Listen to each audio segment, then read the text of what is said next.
Welcome back to another episode of I'm Really Into That Stuff.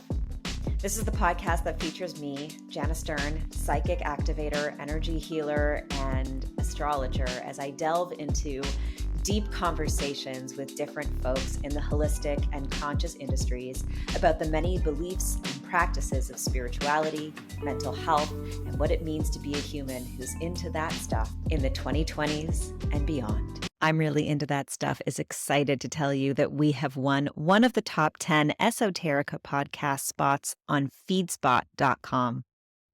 Check out the whole list at blog.feedspot.com/esoterica_podcasts for the whole list. Thanks to our friends at Feedspot for this incredible honor. Welcome back to another episode of I'm Really Into That Stuff. I'm your host, Jana Stern. I am joined by the brilliant Katerina Salvatore. I'm so excited that you are here. You are a non-toxic living advocate. You're also a marketing guru and a million other things, but I know that your life is moving really in the direction of being somebody who is as you say you are. Like, you live in a way that is truly in alignment with what you say you live. And I think that the way that you go about going through life is so special and so unique. I've been watching. We've been friends for a long time. We used to work together probably 10 years ago. And I've been watching your journey and your process, and the way that you live is so beautiful and so conscious. It's evident in everything that you do. So I'd love for you to kind of introduce yourself a little bit more, tell people who you are and how you got into like all that stuff. Sure. Thank you, Jana. It's a pleasure. Thank you for inviting me. This was exciting. I can honestly say that this is my very first podcast ever. So be kind and forgiving. I got into this stuff. I tell this story because I think it's funny. And we'll start off with something a little bit more light, because then it goes not as light. But I don't know if you remember, you may be a little bit too young, but there was Publishers Clearinghouse. Sure. Okay, so I had snuck and bought a book from my mom's dad and ordered it. Like, when I probably was like single digits, like 8 or 9 kind of thing. And so this book arrives, and the book was, and my mom was like, who purchased this book? And it was Prescriptions for Natural Healing. And that was the very first book. And I took it, and it was my Bible. Like, I read everything in it.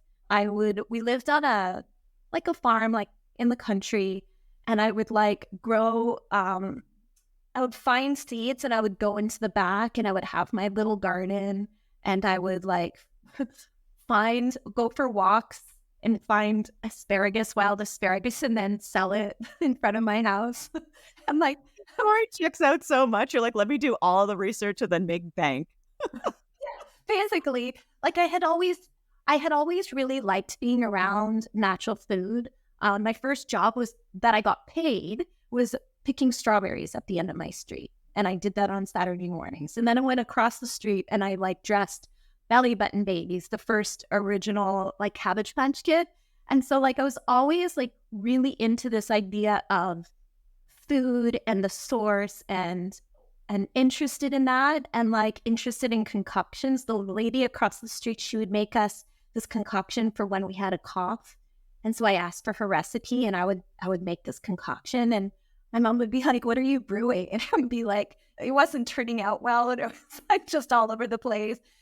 But I always had this interest of just figuring out and trying to have things as close to nature. That's why I truly believe it's my innate wisdom. It's part of who I am. It's part of my soul, is to be very connected to the earth.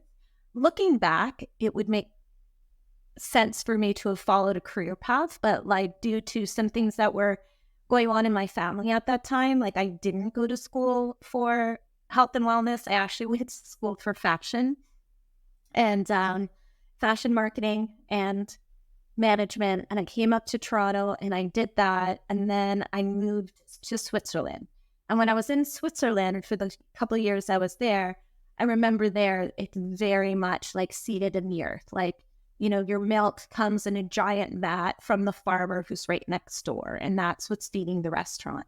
And so I was grounded again in nature and being close to the earth, and where the farmers had so much pride in everything that they did, and you really could tell. And that was really important to me. After 2 years of being in Switzerland and traveling around the world, going to different places, I went to Turkey, Syria, Israel, Jordan, Egypt, and then I traveled across Canada. I came home and my father was diagnosed with non-Hodgkin's lymphoma. And so when that happened, I definitely went down the rabbit hole to understand, like, how did he get sick? What was causing that illness to happen? And I looked at it in two different ways. And one was energetically, and the anger that he was holding, an amount of trauma that he hadn't worked through, and then exposure. So chemical exposures in food. He built homes. Before that, when he first came from Italy, he was a hairdresser. So there's toxins there. And then worked in construction, and he used to spray and cut and do all the things. And he was not the type to wear a mask. So he wouldn't have been COVID either. He would have thought that was just nonsense. So watching him be sick and go from a really strong person to passing away 10 months later was really, really hard, obviously, but it was also really eye-opening to see how even the healthiest among us, how, it's not really about you do something and you break the leg and you get it repaired. It's more about like a cumulative exposure. And that really had me thinking. So when I was 25, I stopped wearing makeup, perfumes, and all scents. And so anything, like if it had a scent in it, I didn't purchase it. I was probably into all the chemicals, researched all the chemicals, and would like make my own soap and make my own hair stuff. And a lot of it didn't work. Looking for stuff to use under my arms instead of using deodorant. Stopped wearing any makeup that was non-natural, like a mineral type of, and mineral, be very careful with, because a lot of times mineral and clean cannot mean what you think, because now it's more of like a marketing term versus the truth. Sure. It's like when McDonald's said that they are using grade A beef, and it's like the name of the company that you're using. Exactly. Just like what, and then everybody's like, yeah, but it's wild. And I was like, that's the brand name now, wild salmon. So you really have to look at source. And so I definitely believe that eating as close to nature and knowing where your food comes from, sticking to natural fibers, thinking about what goes on your skin goes in your skin, and so it goes in your body very fast. And I started really thinking like that at a whole new level, because now I had been impacted by what it looks like when you don't pay attention. And so from the time I was 25, I'm 48 now, I've been living that way for 23 years. Yeah. And you live that way. Like, that's what I mean when I was, speaking earlier. You live, this is my Instagram perspective, but you live seemingly by this sort of like principle of, if it's not good for me, I really don't want it near me. Yeah. That includes people. I think that's where it starts. I think we have people that are not good for us far, far away. I know that you're always conscientious about the kinds of foods that you're eating, that your children eat, the quality, oils, all of those things. Do you want to share a little bit about how are you sourcing all of this stuff and not poor? Because you feed a family of 5. So I don't know how you're doing that, but however you're doing it, share it with us. And then also, what is it that you are passionate about it? Because you're always sharing and talking about it. And I'm definitely like, that's how I want to be living, but it feels really inaccessible in the city. And you live in the city I live in, so. Yeah, well, there's a couple parts to that. So the first thing, it is expensive. However, the alternative is more expensive. So that's number one. Number two, I believe in abundance, and I believe that money is energy. So money flows through me, and I don't get caught in the weeds with how expensive something is. And I don't want that to sound like privileged because I work very hard. I just make certain choices. Like I have a budget that I set based on the income my family makes for food. And is it higher than somebody else's? Yes, but I don't buy brand name like bags, and I don't care if my car is like, a Mercedes or a BMW. Like I'm okay with the Mazda because I want to eat the food that is grass fed, grass finished. I want to have my raw milk. I try to follow the 100-mile diet as closely as I can. So I look for sources that are first within 100 miles of me. And then I like to know the names of the farmers. I like to actually go to where my milk is from and like meet him and know him. And so then I feel better about that purchase. I feel like I'm supporting him. I had this concept, I would say, instilled in me by the divine that we have to use our money like it's a boat. And I believe that every time I spend $1, that it's either, because money is energy, I'm either giving in a positive way to the world and an energy flow of what I want, or I'm not. And so with that in good conscience, it makes it very easy to go and spend $200 at a farmer's market where I'm able to talk and communicate with people and understand, the different sources, where's their farm, how's their family, how's their dog, like all of the things, talk about the season, talk about the crops, talk about the neem oil that they use, or if I'm having a challenge in my garden and they give me tips, or like, what did they put in their soil this year? Do eggshells really work? Do I really have to grind them? Like the conversations with them, I feel are, you don't do that when you go to a grocery store, right? Like, interesting enough, in one of my lives in marketing and advertising, I worked in consumer packaged goods.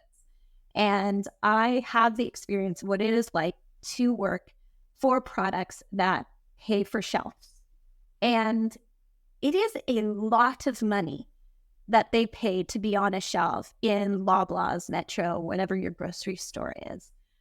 Then there's the marketing dollars that are required to market that thing. So in the end, if you actually think how much the farmer is getting, it is nothing. They're starving.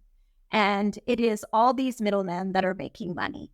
And so I prefer my money, if I'm going to have $200, I prefer to take that $200 and bring it straight to the farmer and know I feel good about supporting that family, that farm, and that they actually care about how they source and use the land to make their products. I love going to the Witchwood Market. It's one of my favorites. And I go there every other week and I get this man, I call him Love, Mr. Love.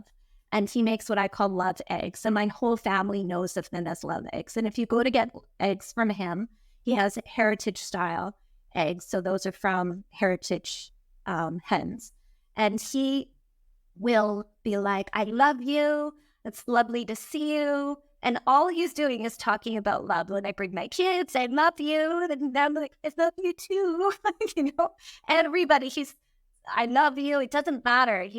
I brought my mother-in-law and she's Japanese and, they're not really huge on infection. So just like, I love you. And she just starts to laugh, that nervous laughter, which is like so infamous for the Japanese. And after she's like, I know why you go and get the eggs there. And I was like, yeah. And they taste better. And so for me, it's just been about supporting the local markets. It's probably the most accessible place for people to go is to a market, is to find out what the markets are in your area. There's that market specifically, as well as Brickworks. It's on all year. You can go all year round. And then you eat according to what's available. So like, I'm not eating berries in the winter because I can't get them unless I freeze them. And sometimes I do, like sometimes I'll find Canadian frozen berries and I'll get them. It's fine, but it's just, if apples, because apples are something that you can pick in September and they store really well. So we eat a lot of apples and over the winter, and that's fine with us. Like, so it's just about, for me, it's about knowing your farmer and purchasing with conscious intent. Mm-hmm. Mm-hmm. And I know that you're also really conscientious about the oils that you use. Yes. It's like a big one that when my spidey senses went off about this, I was like, well, I'm not going nowhere. I don't even know where to go. And you posted not long ago that app, which I can't remember the name of. Seed oil scout. Yes. Duh. Of course, that's what it's called. Um, so um, I was like, this is a miracle because you can find what restaurants are using and are not using seed oils. I want to chat a little bit about why we should give a shit about this. There's very much an attack right now on meat. Everybody should be vegan. Everybody should not eat meat. Eating meat is going to kill you. It's killing the planet. And that could go on a whole other tangent. But what I'm going to say is it's usually not what they say it is. That's what I've to realize. Like, and back on you when it's really corporate fuckery that's creating the problem. Yeah. And like in my experience, and this is like, I have 48 years of experience now, what they say it is, it's not what it is. Usually the opposite of that. Yeah. So they're saying meat is so bad for you. Well, what do they feed? First, the question is, what type of meat are we talking about? Are we talking about grass-fed and grass-finished?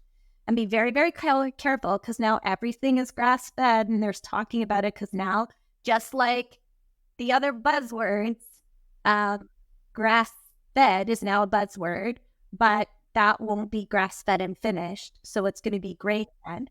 So grass-fed and finished. Grass-fed and finished is what you want to be eating. That means the only thing that they eat is grass. That's what a cow's stomach can digest well. And it also creates a gas release that's actually better for the environment. So having grazing cattle eating grass and eating that way is better for us. And it's also better for the environment. But what they've done is they've taken a cow and fed them with grain, which is not actually their natural feed, which produces the gas that then causes issues when they fart, basically.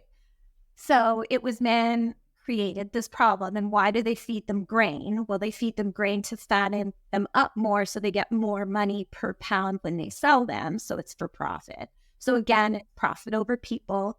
And then the third component to look at in that is the grain that they're eating is glyphosate-ridden grain. So it's terrible for them. And terrible for us on the other end, right? Yeah. This is why I don't eat meat, because I don't like the inhumane. My body, when I eat meat, says I can feel the suffering of this animal. I'm not interested.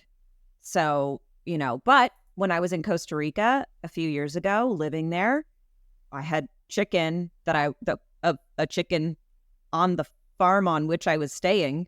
And I was like, okay. We all have to, like, I'm not somebody that says there's one size fits all for anybody. Like, it's not. We're genetically different. We're experience different. Everything is different. We're individuals. And so what works for me might not work for somebody else. I'm O negative. If we go through my blood type, I am a meat eater. That's how I get my nutrients best, is from eating a diet that's rich in meats. I was vegetarian for 7 years and was very, very, very ill. And they wanted to basically pump me full of meds in order to be okay. And that's when I started eating meat again, because I was like, well, I don't do that. But also genetically, everybody's different based on their genetics and their microbiome. So one person might be able to eat meat well and another person won't be able to digest it. So, and then there's energetically, like energetically, are you at that place where you can no longer eat meat and be okay? Like, I'm not there yet. Do I hope one day that I will be there?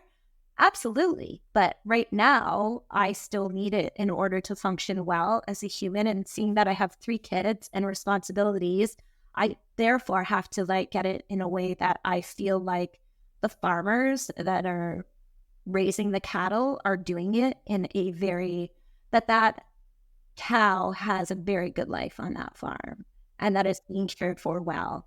And they're not being fattened up by shoving grain as much as they can eat so they can barely stand and fall over. Like that's just what's happening in the meat that I eat. They go out, they graze, they eat land, and then, yes, they are killed for the purpose of humans eating it.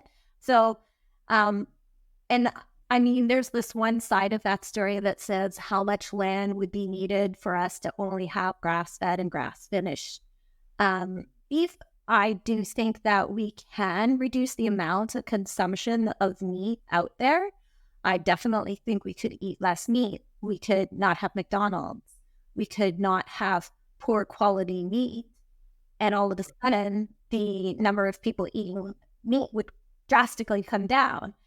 Right. Get rid of KFC and suddenly the chicken problem that we have is not such a problem anymore. Yeah. So I think there's ways to change what we've been told and how we're going to fix this situation. Individually, because it's our individual problems, right? Yeah, we were talking leading into some of the oils and the seed oils. Right. And so the seed oil situation is an interesting one because if you remember, just like I was saying, how the newest trend right now is grass-fed, and before that it was like fat-free.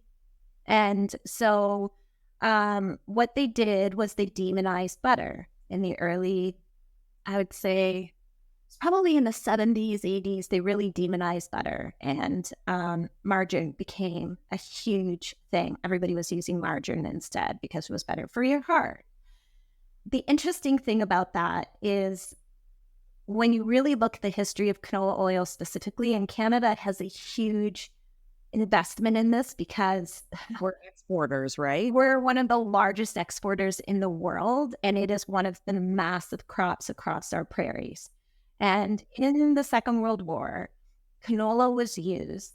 Like Canada took their land and they created canola and canola crops. And from that, they used it to basically, it was a lubricant for ammunition, for the cannons and different things that they used at that time. So it was a lubricant. It was a oil lubricant. It's also been used in other plastics. And after the war ended, they were like, scientists said, hey, if we change it like this, we can have humans eat it. And I'm like, that to me, like, if you want to go down the rabbit hole, I dare you, like, go for it. I don't have, my son Phoenix is really good at recalling information word by word. He's like a photographic memory. And so I'm not that person. So I'm just going to say, go for it, go down. But to me, what I took away from it was like, if it was used as ammunition, like a lubricant for ammunition, how is this safe for somebody to eat and digest this? Like, how can we do that? But we did. And it became a shortening. It became a margarine, and it was in everything. And the problem with it is the omega-6 to omega-3 ratio. That's really what the issue is. And you want to be at a 2-to-1 or 1-to-1. And in North America, we're at like a 10-to-1 to a 20-to-1.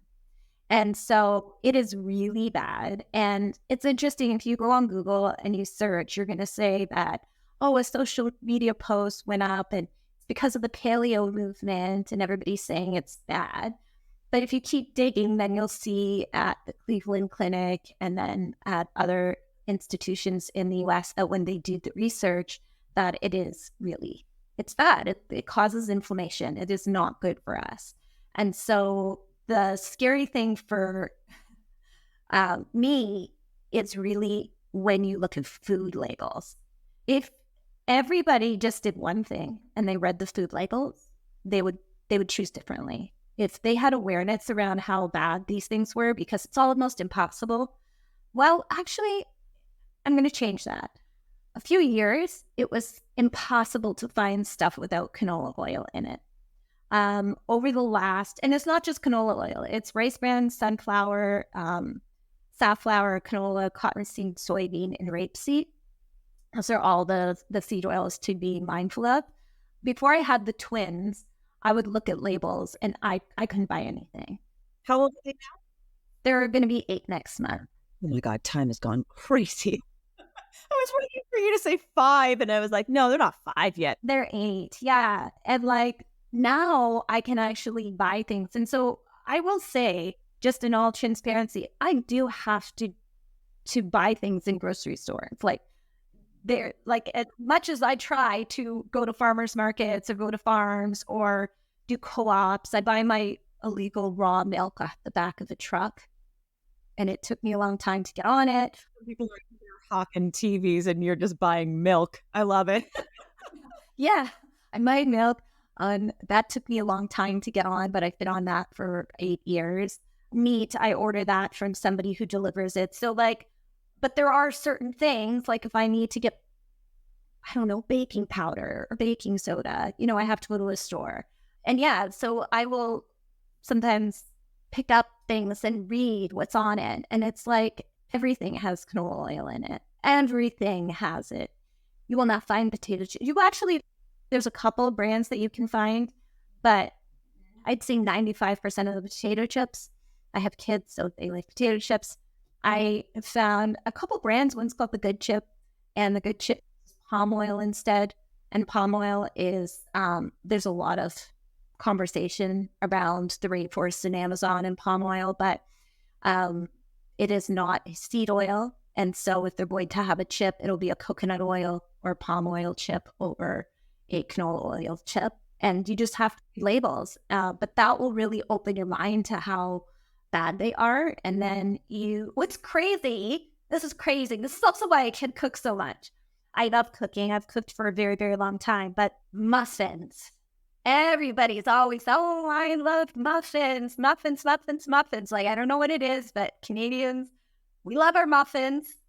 So if we were going to talk about that muffin that you just bought at Tim Horton and Starbucks and understood that it was made with canola oil and it was made with enriched wheat, which is going to have, because it's illegal in Canada to sell wheat that isn't enriched, and 50% of the population cannot tolerate the enriched wheat because they have a gene mutation that does not allow them to eat it. I always say I'm not gluten intolerant. I'm allergic to the poison they put in it. Yeah, it's the folate. So the MTHFR gene, depending which variation you have, will tell you if you can have folate, folacin, and one of them is folate is what they enrich wheat with. So you automatically can't have enriched wheat. But in Canada, it's illegal. And what they did was, so if you buy, you wouldn't want to do this because of the glyphosate levels are really high. They're like 45 in grains in Canada versus 6 if it is a vegetable. So it's a huge difference, a huge variance. So that's why you'll notice like they're always talking about Cheerios has really high levels of glyphosate in it. So depending on your genetic type, you'll know which one you can have and which bucket you fall in. But going back to the muffin that is made of the canola oil and that now has the enriched wheat and then has the sugar, now that it is so bad for you on so many levels. And people just don't even think. They just like, I'm just eating a muffin in the morning. It's what I do. I have a muffin and I have a coffee. And I'm like, okay. So if you make it at home, you can choose butter. And if you look at recipes, and this kills me, they all tell you to use canola oil. And the reason why is because it makes a lighter, baking good product that's fluffier. And I'm like, and kills you. Like, so to me, I'm like, I'm okay with having a heavier muffin. Not that I eat muffins, but I make them for my kids. And I use butter and I use unenriched flour. And then, I don't use sugar. I use something else. And so they enjoy it and they don't know the difference. Like to them, it's more, I always have this like funny hashtag that I'm like sneak it in. Like my kids eat organ meat, because another thing about my meat consumption, I believe that like we need to eat nose to tail. Like we need to eat everything and we need to be eating the organs. That's what has the most nutrient dense for us.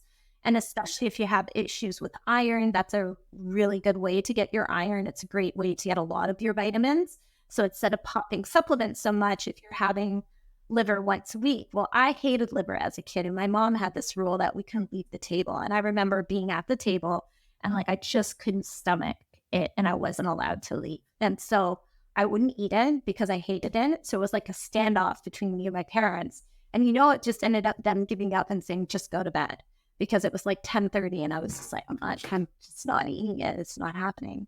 Can't make me. Thank you so much.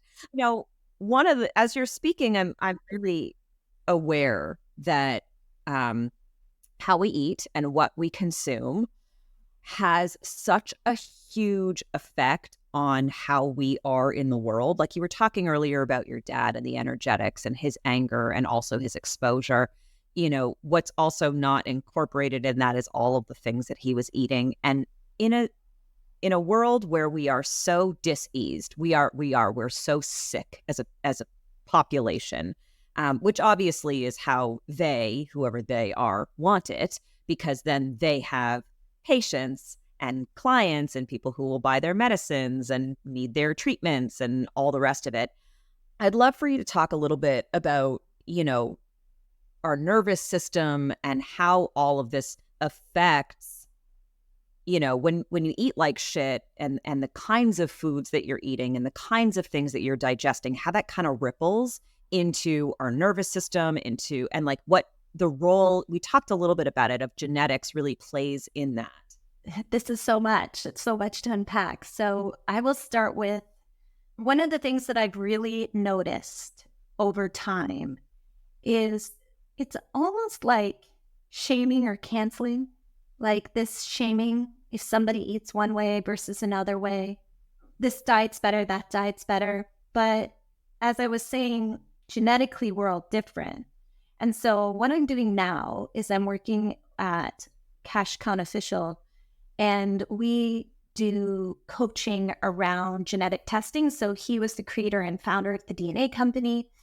7 years ago, I worked with him there. And I started working with him about a year ago. And we focus on genetic testing. And then with that, you basically have a roadmap of, based on your genetics, what's going to be best for you. So 7 years ago when I did the test, that's when I found out that I had a lazy insulin gene. I'm missing two detox genes, GST1 and GSTT1 and GSTM1.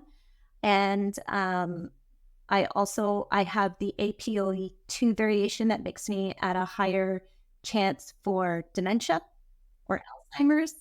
And, I definitely felt overwhelmed when I first learned all of this information. And I was like, no, like what happened to my dad and like all of this. And I've done a lot of gut testing. So I definitely think that I can make better choices for myself because I know what foods I need to think about. So for me, I need to stay on more of a low carb, low fat type of diet. And I need especially starchy carbs. So I need to a very little, if any, rice, bread. So I just know I have a hard time processing them. So to me, what happens when I eat those, I notice that I'm not as clear in my mind and I actually get more depressed and anxious. So I have all of this knowledge because when I first started working with Cash 7 years ago, I was the guinea pig that went through and did the research on taking a whole bunch of different DNA tests and also gut tests and then putting it together on the experience. What was it like? So, I mean, I have a lot of knowledge behind me to now know how to make better food choices. But like if the media is saying everybody should be keto and genetically you don't have the best enzyme for that or the best, gene for that, then it's not a good idea for you to be keto. For me, because of that Alzheimer APOE2 gene, I should not eat a high fat diet. And it was interesting that I actually had a personal trainer who was my friend at the time who was like, you need to eat keto and you need to work out like this. And I had been 2 years into having the twins. And what I noticed is I got really jacked at first. And then I started to gain weight. Even though I was working out 5 days a week and eating keto, I was getting bigger and bigger and not like in a good way. Like I looked like I didn't work out. And I was like, what is going on? And she was like, well, I don't think you're sticking to the diet. I was like, I totally am. I'm very disciplined like that. It was just for me, I had reached my nervous system capacity and that wasn't taken into consideration. And the foods I was eating wasn't the right foods for me. So again, when I said tend to be more like a carnivore, it's not just carnivore. If you look at an old blood type, they are very ground earth people. Like they need their feet on the ground. They need to they need to cut wood. They need to make fires. They need to eat nuts and seeds and vegetables, like vegetables from the earth, root vegetables, green leafy vegetables, and meat. So that's kind of like the diet that's good for them, as close to nature as possible, very limited in grains. So that's very much the kind of diet that I should stay with. And when I think about how many people are following these food trends, they don't know whether it's good for them or not. And yeah, maybe not everybody can do genetic testing, but that's when I encourage people to like really just bring your body into awareness and how you feel when you eat food. Because before my testing, I definitely knew when I ate high sugar, my anxiety or my depression was worse. When I ate high carbs, my depression and anxiety was worse. My moods were not stable because what I know now behind the scenes is my blood sugar regulation wasn't stable. And so all of our hormones need to be as stable as possible. And so that's going to be different for every single one of us. And so it's just kind of, if you don't have the money for testing, then just go back to what you do have, which is intuition and awareness. And when you eat food, there's a reason why people used to pray. And I still pray. I pray when I eat because we need to slow down and we need to have gratitude and we need to bring our body into rest and digest so we can eat that food and digest it well. And so I definitely think food plays a huge role and just people aren't really aware. I feel like more than ever, the big thing around the nervous system is people are very disconnected from themselves. And I know that definitely was me. I definitely would say after having the twins, I had the twins and I had the most successful and busiest year in my business. So that was kind of trippy. And I had my twins I gave birth to them when I was 40. So it was not really on my radar. And then my other son was 9 and now I'm pregnant with twins at 40. I was like, how are we going to do this? Just looking at daycare in Canada, it would have been close to about $6,000 a month for them to go to daycare, for example. So that's when I was like, okay, I'm not quite sure. And my husband was really good. He's like, God wouldn't give us anything that we can't handle. We're good. There's a reason for this. So I was like, okay, I'm going to trust in that. And then I had the busiest year of my business. And so I was really excited. Somebody came to work with me. And at that time, I was really excited about it. And it was taking care of property development business in Toronto that did purpose-built rentals. And I was excited and busy. And then I started working out and taking on more clients and go. And I became more and more kind of like disconnected from myself in the process. And then COVID happened. And when COVID happened, it definitely cracked me open in a way that I was not expecting. And that would be because I think for COVID, it meant something different to every single person. And so some people may have been afraid of getting sick. Some people may be afraid of getting the vaccine. Some people may be afraid of not getting the vaccine. So, but for me, my husband worked for CVSA. And so he was on the front line of like all these people coming back, and nobody was getting sick. The government, first line of defense, nobody was getting sick. Nobody was dropping like they were showing us. And so I think it was about in April. I remember being on a plane to Costa Rica with my whole family, December 2019, and there was a little bit of chatter about like COVID. And then by the time we came back, it was a little bit more of a chatter about this COVID thing. And then we watched TV or whatever, and they would like show people who were like just standing there falling over, right? Like, which, as you know, is a symptom. But by April, it was like, okay, this doesn't even make sense. Like, it just doesn't make sense. When you're in marketing, as we both were, you know, a sales pitch, like, you know, when you're being sold on something. Yeah. And it just, honestly, Jenna, was like everything in my being was just like bullshit radar was like, it was like, I don't believe you. Yeah. Like, and it's just like, this is so weird. Like, what is going on? What I wasn't expecting is the massive trauma Band-Aid that was removed from me at that time. Part of the great beginning of everybody is everyone that was like, you're fucking lying to yourself. So my big holy shit moment was I chose not to get vaccinated, and I had friends who just cut me off, and they were really challenging with me about that.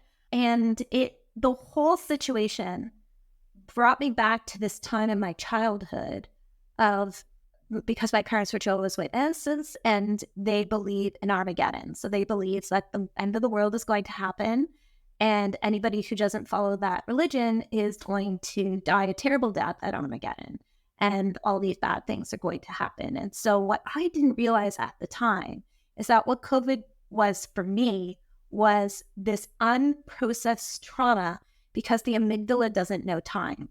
So when you're young and you are unable to process emotions because your frontal cortex isn't developed, your body stores it and it comes back for you to deal with when you can. And so I was triggered into this state, and it was very challenging. It was very hard. I think it was 2 years of being under extreme stress, not because I was afraid of COVID, but I was going through something that was like much bigger, right? There's COVID that's happening. Dark night of the soul. You're going through this like loss of all of the things that you've known, all of the things that were normal to you, like everybody in there trying to go to remain normal and adapt to new normal, and kind of go with the narrative. They're going with new normal. But if you're like, my normal has never been normal, actually, and there's like something that doesn't feel right about just going along with all of this. If you're the girl who's not going to be eating the liver at the dinner table till 10:30, you're also not fucking taking something that you don't want to take. It's going to shake your whole life up, and then you're going to have to look at a lot of different things inside it. I see it left, right, and center, all over the place, right? Yeah, and that was the thing. Like, I was like cracked open. It became extremely raw, and I had massive anxiety attacks, massive panic attacks, and this was like going on for quite some time. So the amount of time of stress was like intense, and it got to the point where I couldn't leave my house. I couldn't get in a car. Like, something bad was like waiting for me. And it wasn't until I did a session with an energetic healer that it came out.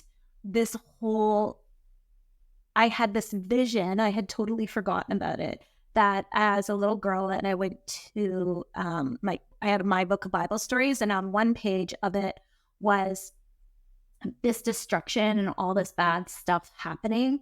And on the other side of it, and that was Armageddon. And on the other side of it, it was all these people, Jehovah's Witnesses, who are living happily ever after in paradise.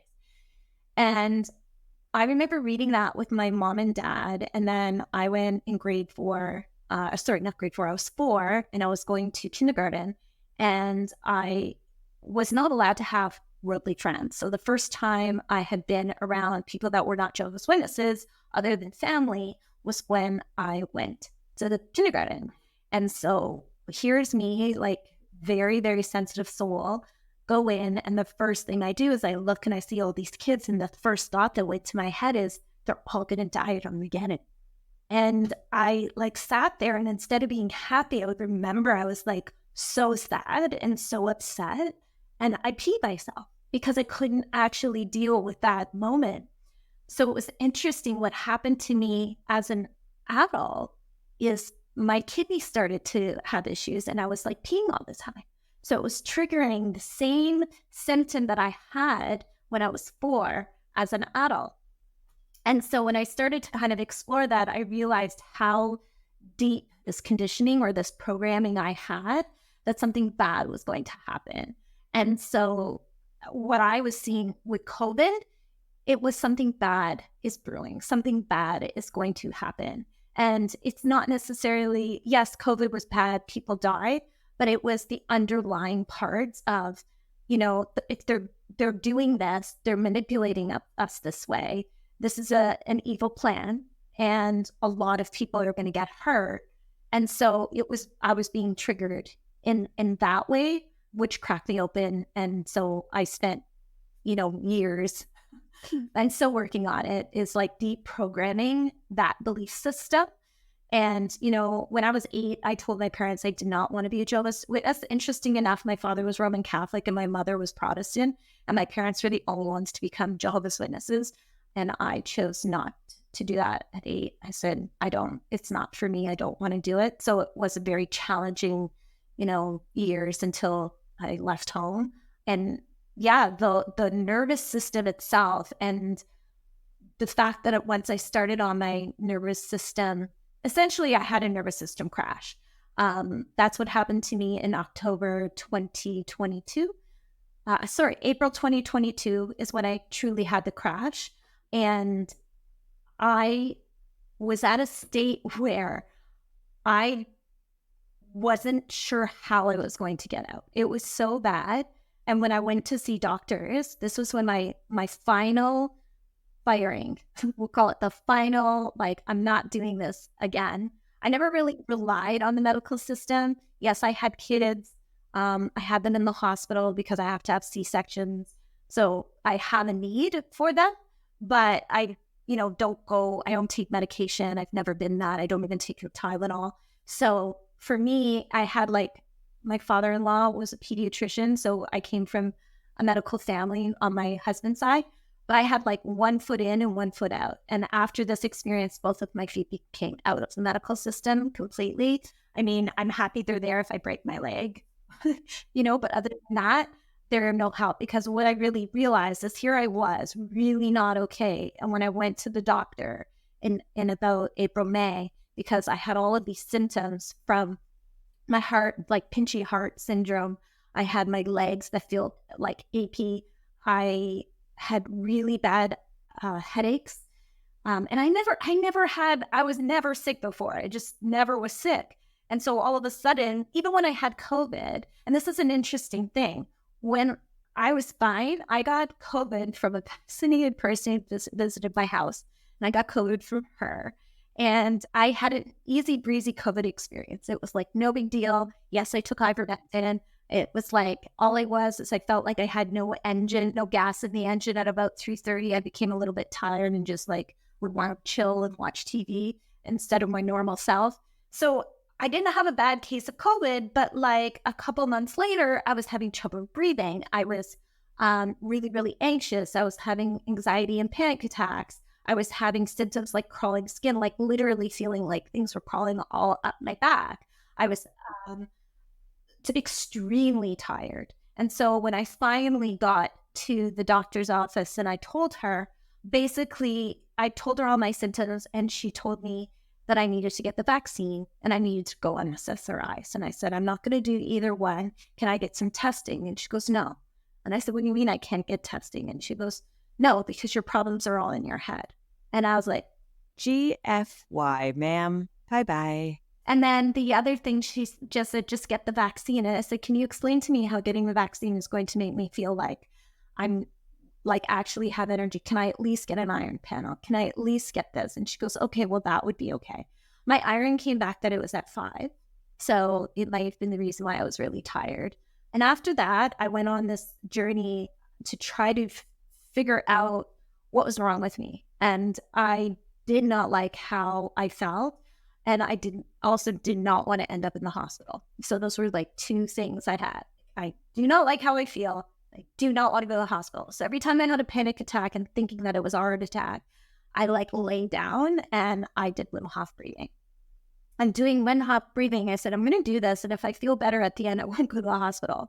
And then I felt better at the end. And so I was able to manage my symptoms, but that's just barely.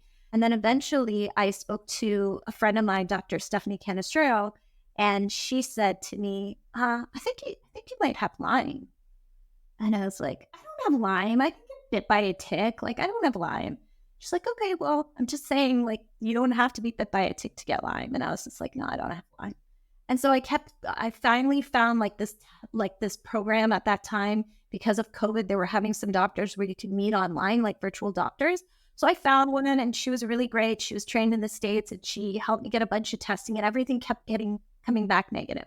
So all these things that I thought I might have because of my dad's cancer, whenever cancer came back, like no cancer, I got told that I had a possibility of fibromyalgia, hyperthyroid, hypothyroid, chronic fatigue syndrome, and MS. And so I was like, yeah, I don't think I have any of those. Like, I just didn't they didn't even scare me when they told me. I was like, I don't think I have those. Intuitively, you knew? Yeah, like I just knew. Like it wasn't those. And even when she said like mine, I was like, no.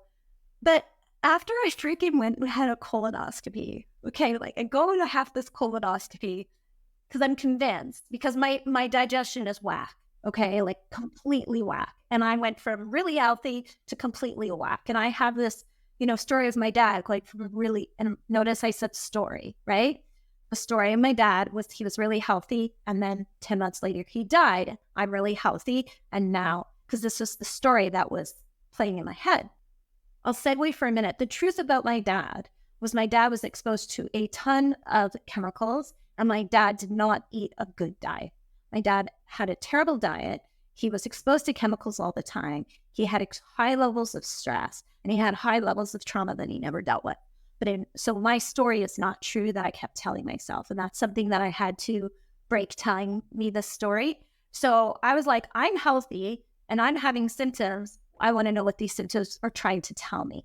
And so once I finally, after the colonoscopy came back, and the doctor says, so I just want to tell you that you have the cleanest colon I've ever seen, and you don't have to come for 10 years. And I don't think this is your problem. I kind of was so grateful, but then I was like, okay, so how much are you going to push this? Like, how much are you going to constantly figure out what's wrong with yourself? So Dr. Steph said, why don't you just do my surveys? And she had 3 surveys. One was for heavy metal toxins, one was for mold, and one was for Lyme. And I don't remember exactly how many questions was on each, but maybe on the heavy metal one, I had 2. And maybe on the mold one, I had 6. And then on the Lyme one, I had say there was 30 symptoms, I had 28 of them. And I was like, okay. So now I have to go back. And so they will not test me. This is an interesting fact. They will not test me for Lyme in Canada because they asked, have you been bit by a tick? And I was like, no. Okay, well, then we don't test you. Why? Because chronic Lyme does not exist in Canada. They only treat you in an acute state when you get bit. However, Canada is creating a Lyme vaccine. So you tell me why. Oh, because the vaccine isn't out. The vaccine isn't out, so therefore you can't have chronic Lyme because there's no vaccine to give you yet. Yes. So I was like, this is crazy. So the virtual doctor, she's like, yeah, you're not going to get any help in Canada. And she was really great. She's like, you're not going to get any help in Canada. I know this is sounds crazy. I'd like to also just point out when I saw this lady, their very first meeting with me, I literally said, okay, so before we start our session, I'm not vaccinated. And if you're going to have a problem with that, this conversation is over. And if you expect my health sovereignty in this, then we continue having this conversation. She goes, I respect your health sovereignty. We can continue having this conversation. And now that's actually how I preface it, because I just don't even have the time to go in and either defend myself or like explain why I have the right to my health sovereignty. In this world, I now say I'm an unvaccinated Jew. If you have a problem with either, come for me. I'm fine. Thank you so much. Anyway, what a world. I also, you were chatting a little bit about breath work and how that's kind of helping you. I know that you're doing a course right now to learn about it. How is that helping the healing of this Lyme? Well, interesting enough, so this ties back to when I found out I had Lyme, the very next day, I will say, just for the purpose of people knowing, there is a test called Vibrant Labs, and it's from the US, and you can get it if you have a good naturopath, functional medicine person. You will have to legally get your blood drawn. There's a place downtown that does it, and they have to spin it, and then you send it back. And it gives a really good test, and I did come back positive with Lyme.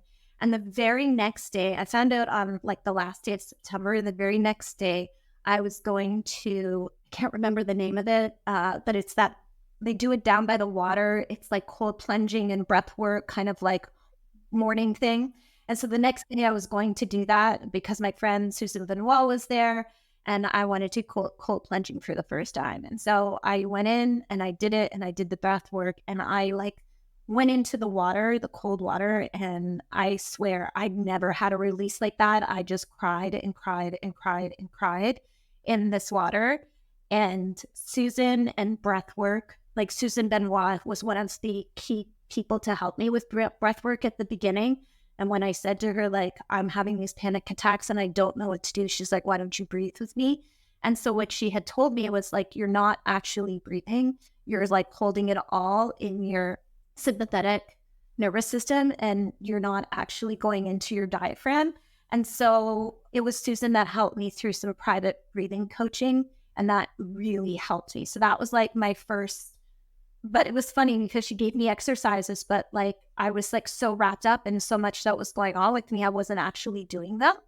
And it wasn't until in the summer, August, when I took my twins to Bahamas with my whole family, and I had a panic attack about getting into a bus.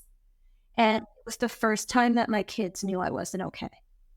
I would not get in the bus. Like I just had this massive freak out on the street about getting into this bus, and it wasn't a pretty sight.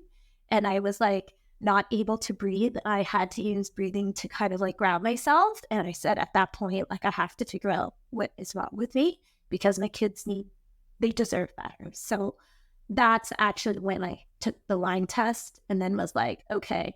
And so then after that, I got put on a protocol, but when I was on the protocol, I got a herpes. I got mast cell activation, so my whole body started to feed itself, and it was really bad. For about 2 months, it was about 6 weeks for sure. I had headache, nausea, and was like barely able to walk. And so I had to stop taking everything. Like I just stopped the protocols because I couldn't deal. And I just said, I need to go back to what I know is working. And so what I knew was working at that time was doing acupuncture, energetics, doing my energetics with my trauma worker, and doing my breath work. And what I started to realize, and this goes back to your question about nervous system, I started to think to myself, okay, so the type of Lyme I've had since I was a teenager. So they actually tell you where the Lyme is from, like where that bug is. And it's from upper state New York. And my family used to go to Letchworth State Park, and I used to go hiking with like bikini on with all the kids. And yeah, I'm for sure got bit by something there. And so my thought was my body was okay though. I was handling the Lyme. And another thing that's really interesting for people to know is that COVID activates Lyme. So I got COVID and then my Lyme was activated. So the other thing that activates Lyme is EMFs. So 5G, when it came on, activated a lot of Lyme in people. And people don't know what's going on because it's not on their radar, because they've been lied to saying that it has to be a tick bite. Anything, you can get Lyme from anything that has a stinger. So mosquitoes, fleas, they all have. I'm not sure about wasps or bees, but like definitely if it has a stinger, you can. And it can be, you can get it from a sexual partner. It can be passed on like an STD. You can be born with it. So Rain has the Babesia. He has a Lyme co-infection and I have it. So we don't know yet if he got it from me or if he got it from Layla. If you remember Layla, she had flea point and maybe she got a flea infection and maybe she passed it on to him. But that's really interesting. So just to have it on people's radar that Lyme is not what you think and it can't be activated. So if you're starting to have symptoms that don't feel right to you, panic is usually a big one. Panic and anxiety is like, because Lyme lives in every organ in your body and it kind of takes over. What I realized is because my nervous system was under such stress, my nervous system went down. And so the infection, I wasn't able to fight it with immunity. So that's how I got into this situation. So it was breathwork and regulating my nervous system. So in January, I signed up for this group called Primal Trust, which is brain rewiring and dealing with chronic illness. And I've been on a 1-year journey with that. And that actually was one of the best things that I ever did, because I processed continuing working with Delita privately. I processed all the trauma, all the people-pleasing behavior, all the Stockholm Syndrome relationships, all the perfectionism, like all of that got processed. And now I understand it. I have boundaries. And I was able to kind of like realize who I was again and bring the awareness back to who was I before the world fucked me up, and who was I, what was my purpose. You know, I showed you this earlier, but like creating a vision quest. And what was really kind of like amazing in that was I had always thought of myself as a warrior, and I am, and that's okay. Delita calls me, we're just activating our superheroes and we're up leveling in the game. But I was not able to up level carrying around that armor that I had from the past. And I really had to work through it. And I always say that I'm really, really happy that I had my nervous system breakdown, and I'm really, really happy I had Lyme, because I lost my sense of self. I didn't want to be a victim. I so much didn't want to be a victim. Like, yeah, life is hard. Yeah, I had these things happen to me, but that's in the past and I just want to go forward. But what I wasn't doing was I wasn't honoring that space and that trauma and processing it and giving it a voice to be heard, and recognizing the brokenness within my inner child to heal her and then to integrate her into my life now. And so that is what I've been working on. And so I made my vision quest, and I ended up quitting working with the job because they changed marketing management team and they weren't very nice. And then I noticed all my Lyme symptoms come back. So that's really what I realized, is when your nervous system is out of whack and you're dealing with stress, anger, resentment, fear, all these low vibrational emotions, that your body does not heal. And so that's when we become more sick. So of course, what happened in COVID, it made us all angry and fearful. Like all of these things. And regardless of what you were afraid of, it was the fact of fear is one of the lowest. Fear, shaming. Shame was happening. People were shaming me left, right, and center. I got so I had fear. I had shame. I was living in this place of low vibration. So it made sense why the Lyme was winning, right? So I was healing myself, and I caught on to the whole frequency message. I remember being in a bath with red lights and healing frequency music. And it was like I would get into my routines and always just integrate it in as many touch points as I could throughout my life. And then when I made the decision to quit, because I noticed the Lyme symptoms came back in this meeting, and I said, I can't do this. But the truth was, I was holding on to that because of money and nothing else. It was not in my true alignment. And so I decided, I'm quitting. And so I quit right around Mother's Day. My last day was the end of June or July, I think, either one. And then by August, I reduced my income by 70%, so quite substantially, right? My husband's like, you sure you want to do this? It's like, yeah, I want to do it. So I did that, and literally within a month, Cash called me out of the blue and said, will you come and speak to me? I'd like to start up a new business, and I want you to be part of it. And it was so crazy because I was literally like, I literally wrote all of these things on my vision quest, and now that I am tuned in to my true self-identity, and I think that's really important. I think people they're doing a lot of things on autopilot, and they're not turned into what's really important to them or what their true essence is. And if we can connect to that, if we can connect to our purpose, if we connect to our true essence, if we can connect to our innate wisdom within us, then we have I can't say the word.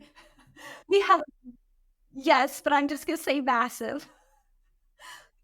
We have a massive, I always get tripped up on big words, but I try. We have a massive amount of healing that is available to us. It's just, we're walking around on autopilot. We're walking around doing tasks, paying bills, raising children, feeding ourselves, doing whatever we need to do to manage in the world and the system that we're living in, that we're not finding stuff that is actually connected to our core in a positive way. And one of the things that I had to do in Primal Trust was describe yourself in as few words as possible. And it was interesting because I was in this process, and then we had to make ourselves a logo. And so when I did this process, I ended up landing on I'm a hippie at heart. And that is in essence of what I'm all about. And when I connect back to that, and I connect that in how I guide myself through life, that whole organic, natural, close to the earth, and paying attention to what I put in my body, what do I do with my children, what I wear, and all the places. The more I really ground into that, the happier I am, because I'm living my true, authentic purpose. And it might be in a small way. I might just motivate somebody on Instagram because I posted something, or in our school program, I might, by sharing my experience with them, help somebody who is in feeling hopeless or with despair. So I feel like we all need to take a moment to kind of just be aware a lot more, and then center ourselves in our true alignment with what's important to us. That is such a beautiful, beautiful sentiment. A perfect place to close this beautiful episode together. Thank you so, so much for sharing all of the things that are there for you. It's so special to get to spend some time together and to connect like this. And yeah, I'm just really, really grateful. Tell our listeners where they can find you and how they can support you, or your mission in this world. So I just recently have a new Instagram called Non-Toxic Cat. I will have a website up soon called nontoxicliving.ca. It's not open yet. Maybe by the time this goes live though, so check it out anyway. Non-Toxic Cat on Instagram is probably the best place, because that's where I'm trying to just share the daily doses of food inspiration. But thank you very much for having me, Janet. It was a pleasure. I know there's things we didn't get to that we could talk all day. And thank you again. I appreciate that. Thank you. Thank you so much for being here today. Thank you to all of our listeners for tuning in. We will be back in a couple of weeks with another episode of I'm Really Into That Stuff. We'll see you soon. Thanks for listening to another episode of I'm Really Into That Stuff. You can follow along with us on Instagram at I'm Really Into That Stuff, or on Twitter at That Stuff Pod, and be sure to rate, review, and subscribe to this podcast. If this episode resonated with you and something that you're really into, share it with someone you love. Sending you strength, peace, love, and light until our next episode.